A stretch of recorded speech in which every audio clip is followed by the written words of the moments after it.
Hello, জেলা পরিষদ মার্কেটের পিছে স্টেশন রোড থেকে বলছি। হাজীগঞ্জ থানা, চাঁদপুর জেলা হাজীগঞ্জ থানা।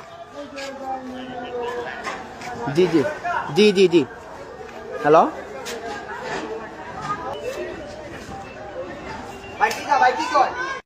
ডাইরেক্ট লাইনে ফোন কথা বলতেছি।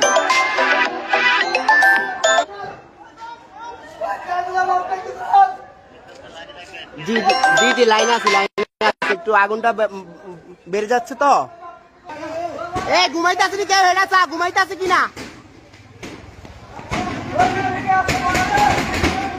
স্টেশন রোডে সবুজ সঙ্গের অপর পাশে যে মার্কেট আছে ওইটাতে আগুন লাগছে, আপনারা এখন দেখতে আছেন।